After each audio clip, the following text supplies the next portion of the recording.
Selamat datang di Erwin Tametompo Channel. Salam dari kami di Talaut, Tapal Batas Utara NKRI. Berikut ini 4 jenderal TNI yang sukses di dunia bisnis.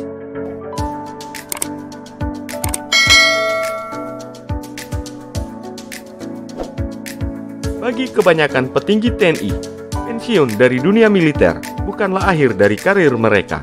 Mereka dapat terus berkarya dan melebarkan karir di berbagai bidang termasuk di dunia bisnis. Ada yang mendirikan usaha sendiri atau bahkan dipinang oleh para konglomerat untuk menduduki posisi tinggi di perusahaan mereka. Berikut ini beberapa kisah sukses Jenderal TNI di dunia bisnis. 1. Jenderal TNI Honorarius Purnawirawan Luhut Binsar Panjaitan. Siapa yang tidak kenal dengan sosok yang satu ini?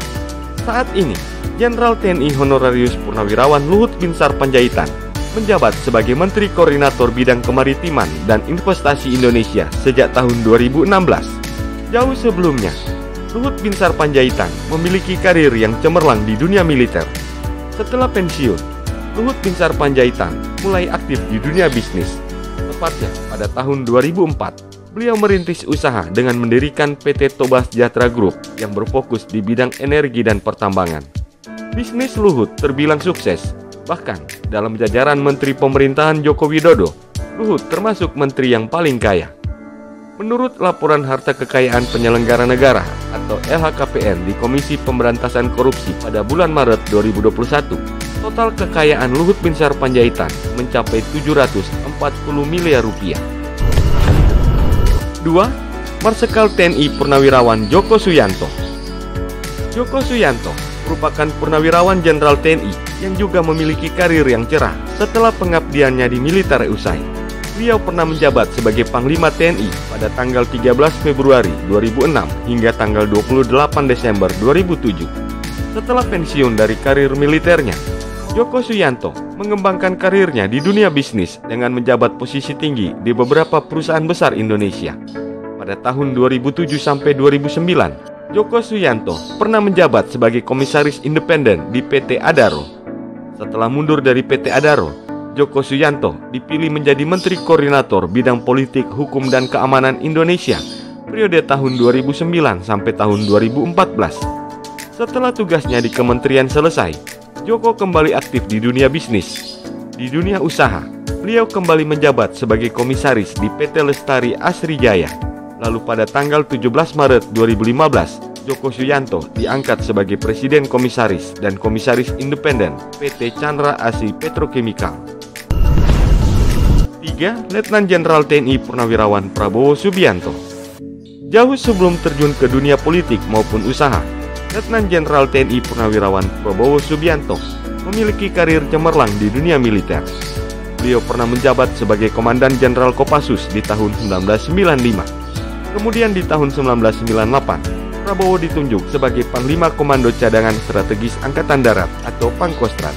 Dan kini, Prabowo merupakan Menteri Pertahanan periode 2019 sampai tahun 2024. Setelah mengakhiri karir militernya, Prabowo Subianto mulai aktif dalam bidang usaha. Beliau membeli perusahaan pengelola pabrik kertas yang bernama Kiani Kertas yang berlokasi di Mangkajang, Kalimantan Timur. Perusahaan tersebut diubah namanya menjadi Kertas Nusantara. Dia juga membangun Nusantara Energi pada tahun 2001 yang kemudian berkembang pesat hingga memiliki beberapa anak perusahaan. Perusahaan-perusahaan tersebut bergerak di berbagai bidang seperti pertanian, kehutanan, perikanan, pul, pertambangan, dan migas. Hal ini membuktikan kesuksesan Prabowo di bidang bisnis. Dalam laporan harta kekayaan penyelenggara negara di Komisi Pemberantasan Korupsi pada bulan Maret 2022, harta kekayaan Prabowo mencapai 2,03 triliun. 4. Jenderal TNI Purnawirawan Endiartono Sutarto. Endiartono Sutarto adalah seorang purnawirawan jenderal TNI yang berkiprah di dunia bisnis seusai pensiun dari dunia militer.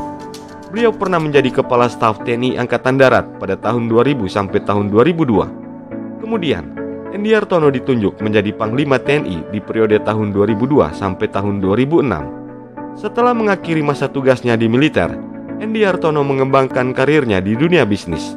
Beliau diangkat menjadi Komisaris Utama Pertamina Namun, Endy Hartono kemudian memilih mundur dari posisinya di Pertamina lantaran tidak menyepakati alasan kenaikan harga LPG oleh direksi Pertamina pada tahun 2008. Selepas dari Pertamina, Endy Hartono diangkat sebagai komisaris utama Bank Pundi, yaitu bank yang diakuisisi dari bank yang hampir kolaps oleh pengusaha Sandiaga Uno. Itulah dia 4 jenderal TNI yang sukses di dunia bisnis. Semoga tayangan ini bermanfaat dan dapat menambah wawasanmu ya guys. Sampai jumpa di tayangan kami selanjutnya.